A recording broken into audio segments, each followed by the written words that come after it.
Everyone, this is David Young from DY Wood Carving, and today I'm going to show you how to paint a little turkey. So you can watch my other video on how to carve, and this video will show you how to paint.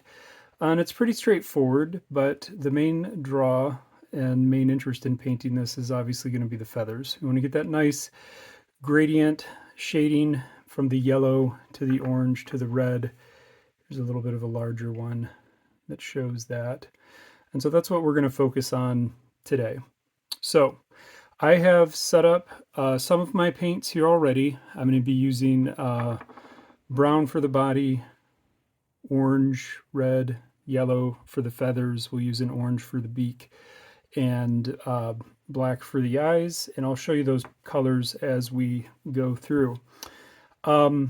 Now, first thing is, one of the things that I like to do when I'm painting something like this, and it's a little bit harder to hold on to and get things, get my fingers on it, is I try to avoid getting my fingers on it. So this is the one that I'm going to paint today. And what I've got here is just a little holder. It's literally just a wood screw going through a little half-inch square, well, half-inch thick square block of scrap basswood that I have. And I can usually find that I can just screw that in there with my fingers. That'll be tight enough. That will allow me to hold it while I'm painting, and it'll allow me to set it up to dry and in between layers of any finishing. Okay, so I'm going to put down a cardboard back on my background here.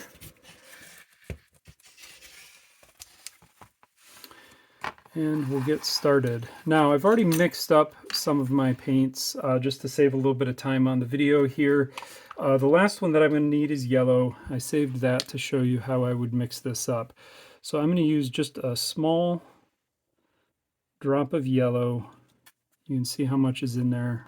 Not very much at all. Okay, and the way that I water these down is I just have a little cup of water that I keep next to me. And I just dab my finger in it, and I get some drops of water on my finger, and I drop it in there. And you can use an eyedropper. You could pour the water in. Some people mix their water and paints on a piece of glass. And I want this to be pretty heavily watered down in order to be able to blend. So I put, maybe 3 or 4 kind of drops of paint in there, and I'm going to fill this little palette spot up the rest of the way. I'm going to easily have probably 5 times as much water, if not more, like 6 or 7 times as much water.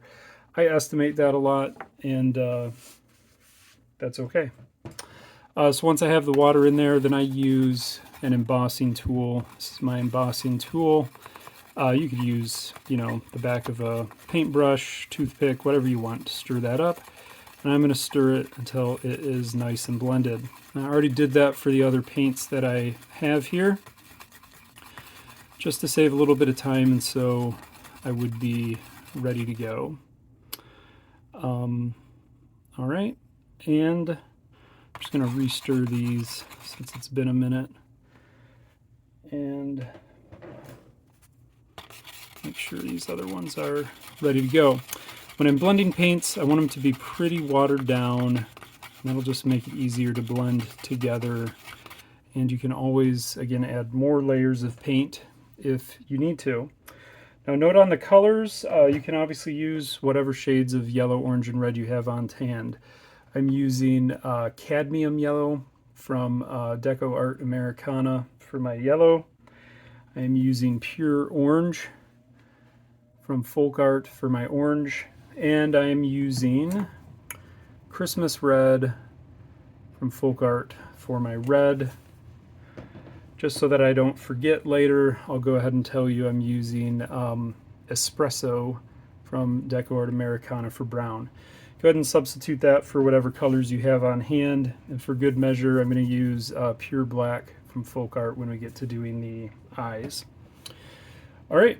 So let's get to it. The main part of this video is really going to be focused on how do we blend the colors. So in order to do that, I want to start with a wet brush. So I'm gonna be using this just round brush.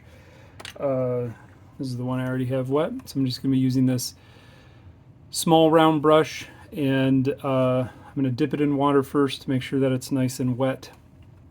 And I'm gonna start with my lightest color and go to my darkest color. So I'm gonna start with yellow, and I'm going to go from yellow to orange and to red. Sorry, I saw a stray little chip of wood that I wanted to get out of there before I started painting. Okay.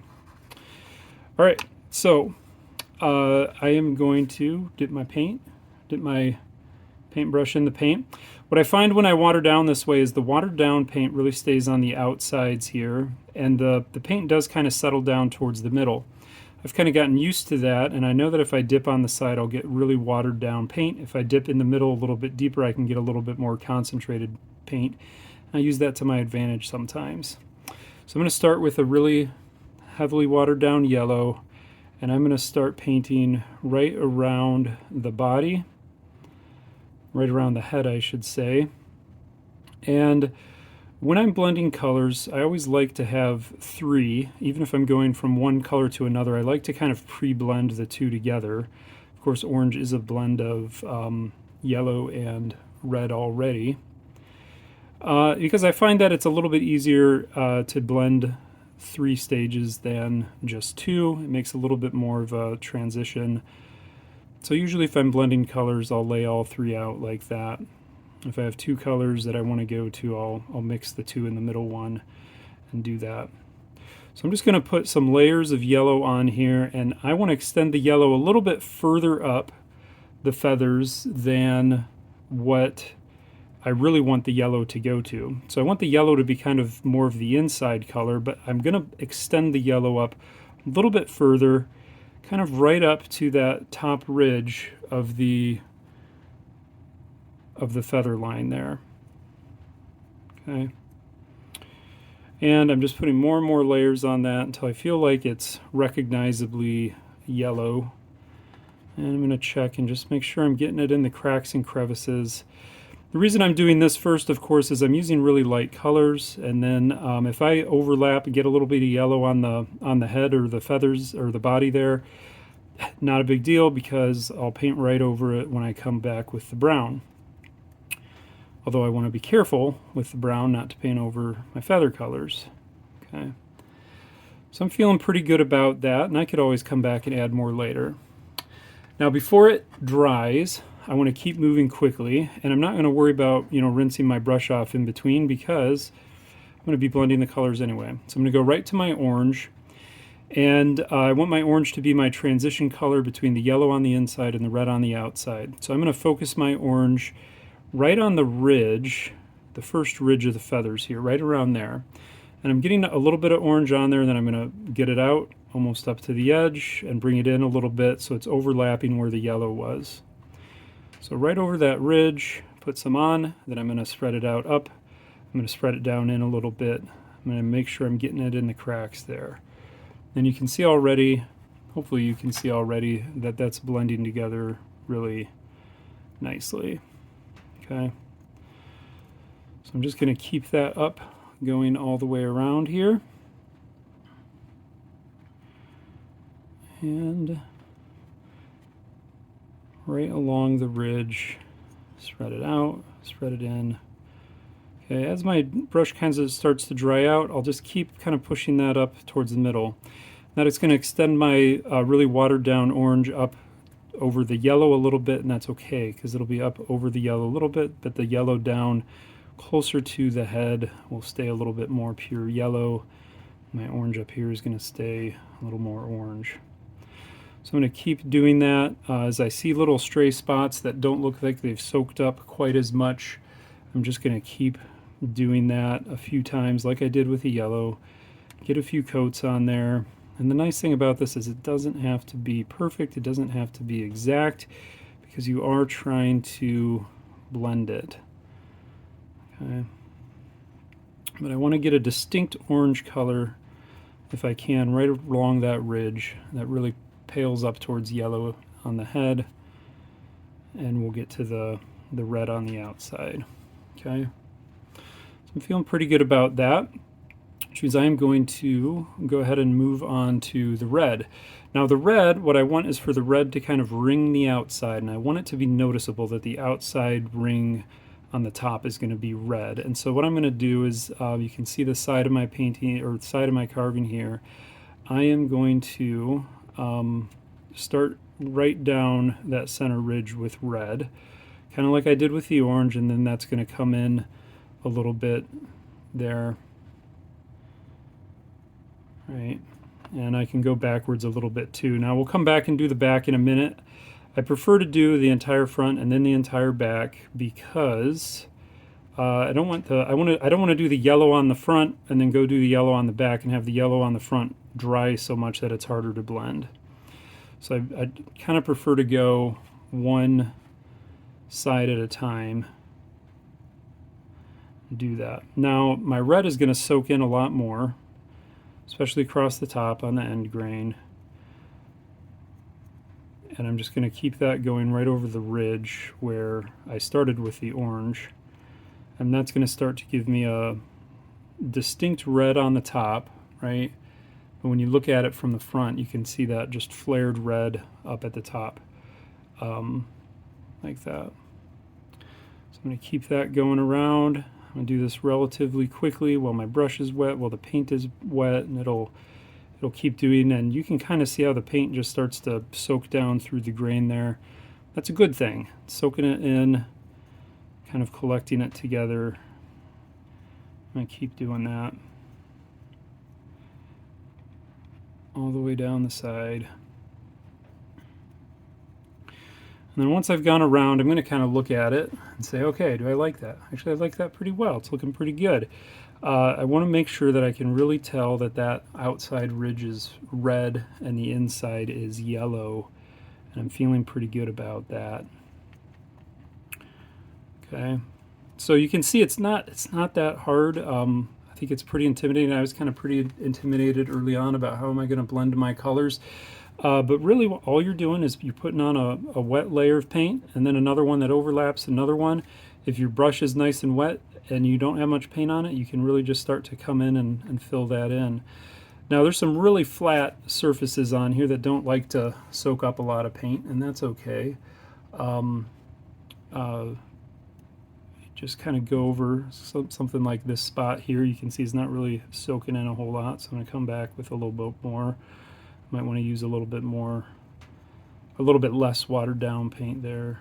Okay, and then if I start to see something like I feel like I could use a little more orange there, I'm going to come back to my orange and just touch that up a little bit, spread it out. Okay, working my way around until I'm happy with how the colors are blended. The main thing to watch out for here, it's easy to miss, is the cracks in between the feathers, making sure you're getting all that filled in. I'm pretty happy with that. That's looking good. So in this case, I do have a back side. In my carving video, talk about a few different types of backs you might put on here. This is a super basic flat back. What I'm going to do here is a really quick version of the same thing. I'm going to get some yellow and just smear it around the center of this. Okay. Keep doing that out about to, the same place where I had the orange before. I'm seeing that I missed some pencil marks there, but I'm not going to worry about that for now. We'll paint over them. For the sake of the video, it's not going to make a difference. So then I'm going to move over to my orange, paint right over that line where I stopped with the yellow, spread it in and spread it out a little bit. Once my brush is a little bit wetter, I'll do that. Maybe got a little too much orange there, so I'm going to come back and put a little more yellow in the middle. Okay. I'm going to make that orange go a little bit further out over those edges, I think. Be helpful. And then the main thing I'm trying to do when I'm painting the back is I don't want it to overrun too much with the paint already put on in the front. So now I'm down to my red and doing the same thing. Now I already kind of went over the top of the back with my red on my first step in painting the front. So I'm going to focus mostly on the back. So you can see how I can do this pretty quickly. and I don't worry about the back quite as much. So you can decide to add as much or as little detail on the back of your carvings as you want, but a lot of times I feel like I'm okay. I'm okay spending time on the front. But you can see that same kind of nice shaded gradient faded from there to back. So that's the feathers, and that's, you know, maybe the only part of the video that you want to watch, which would be just fine. The rest of this is going to be pretty straightforward, but I'm going to go ahead and show you parts of it just to keep things going here. So that's the feathers. Next, we're going to move on to the body. I'm going to real quick just stir up my brown again. Now, this brown is a little bit thicker than I did for the yellow, the red, the orange. Probably more of like a 50-50 water, and I've experimented with this brown, and I just know that's kind of what I like a little bit more. I'm going to use, in this case, kind of a small flat brush. I've already got it wet here, so I can use the hard edge to be able to do the borders here, and then the flat to be able to paint a little easier. Now, if I can, I didn't do this on the feathers, but a lot of times I feel like it's a good idea to start on the back where I don't care. If I find out that I don't like the way that I mix the colors, that I'm not happy with the amount of watering down I did, I can find that out on the back before I get to the front. But I'm looking at this and feeling like I'm pretty good with that. That looks like a good level of water down. And the main thing, of course, with my brown is going to be I want to get up on the edge. And so what I'm going to do is just take the edge of that flat skew brush, and I'm getting just, you know, just barely tipping the edge in there, and I'm maybe even going to dab some extra paint off. I don't want extra paint as I'm going along the border here, and I want the paint to be a little bit less watered down. So you can see that I'm just trying to get that border there. Great. That's a little bit thicker paint along the border. That's okay. I like that. All right. Now that I have that, I think I'm just going to keep that border work going all the way around. So I'm just getting the tip, even just the hard corner there, and I want to really not run over the feather colors. Let's work that around. Sorry, try to hold everything in the angle so you can see what I'm doing here, but yeah, normally I would be holding this a little bit closer to my body, make it a little bit easier to hold still. But you can see I'm just going to use the edge of that. I might pull out a you know, really small detail brush if I decided to, if I'm having trouble getting in there. You can decide what you do that. Once I get a little bit of the border done, I'm going to come back, get more of the watered down paint and start filling in underneath it. Because especially if I'm using a watered or a heavier paint around the border, if I wait too long, that'll dry a little bit more and it'll be a little bit harder to blend in. So let's go ahead and fill that in. Great. So you can see that. And I think what I'm going to do here, because you don't need me to watch all... Whoop, I got out of frame there, I'm sorry. You don't need to watch me paint all this brown stuff. I'm going to go ahead and pause for a minute while I finish painting the brown on the turkey. But I'm going to keep going here using the flat edge to go right along the border. With just a little bit of paint. I'm always kind of going there and pulling back away from the edge because I just don't want to get the brown up over my nice colors that I just invested on for that, and then come back and spread that out as much as I can. Okay, I'm going to do the same thing, you know, underneath and around the beak area. I'd start a little bit further back and just gradually get up until I can swipe right along that edge. And the way I carved that, kind of, the beak sticks out just a hair and it makes it easy for the brush to slide under there. Okay. All right, so you get the idea. I'm going to go ahead and skip forward and finish painting the body here. All right, so I'm back, and you can see that I've finished up the body part of the painting. Okay, and you're really just painting pretty straightforward there. Try to be careful around the borders and that.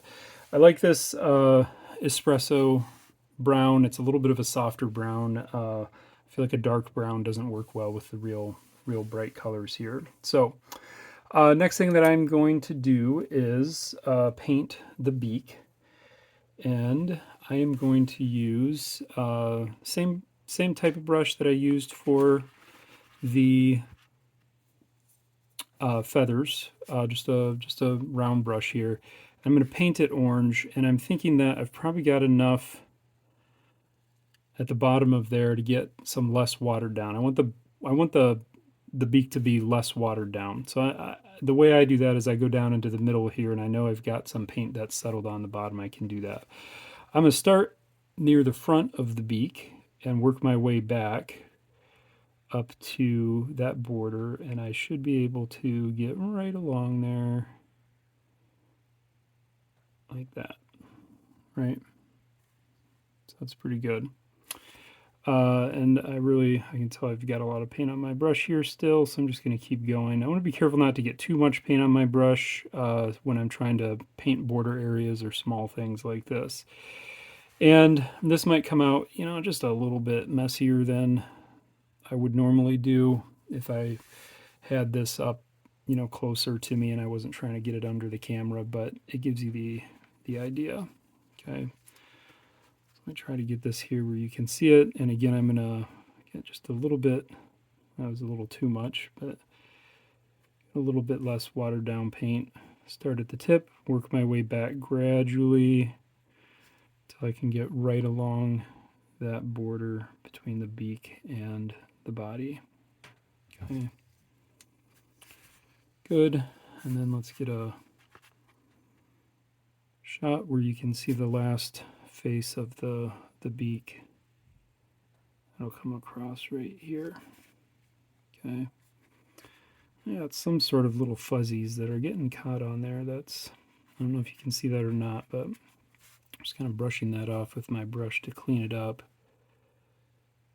don't know if that's little wood boogers I didn't get off or little bits of something stuck in my brush maybe.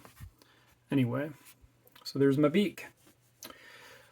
All right, the next step, normally I would wait probably a little bit to really try and make sure that my brown paint was pretty dry, but for the sake of the video, I'm just gonna press on. I want to do the eyes last. So the eyes are just going to be these little arch eyes. I drew them on before I painted, and I can still kind of see where those arches are. So I'm going to come back here and redraw those a little bit. Okay. And I'm just kind of doing these two little semicircle things in order to just those little arched happy eyes. Okay. Try to get them as symmetric as I can. Put them on with my pencil first, and that's okay because I'm going to paint over them. Now, let me get my black paint here. And I am using pure black from Folk Art for this. And I'm going to use it at full strength. So I just need a small squirt in the middle of my palette there. And usually what I do is I use a toothpick for drawing those on. And I can stick my toothpick in and I can just use that as a little liner, right? Now, I was just thinking, first of all, it's good to practice like this. You can see what I'm doing is I'm just trying to practice and see, okay, how do I get a thicker line or a thinner line? And I kind of like it to be a little thicker on the inside and thin out as it goes to the outside, so I can do a little practice a few times and see how the paint's sticking to my toothpick, what angle I need to hold at to kind of get what I like. And practice that a little bit. But I was getting those toothpicks and I found this cocktail umbrella. Perfect. I like the end of this. It's a little bit thicker than my other ones. Maybe a little harder to hold on to. I thought I'd try this because, the first time I carved this, I did a little miniature guy. Talk about that scale in the carving video a little bit more, but I thought this thicker would probably work better because it is a little bit hard to see the black eye on top of the brown paint. I'll move that out of the way so you can watch while I do this.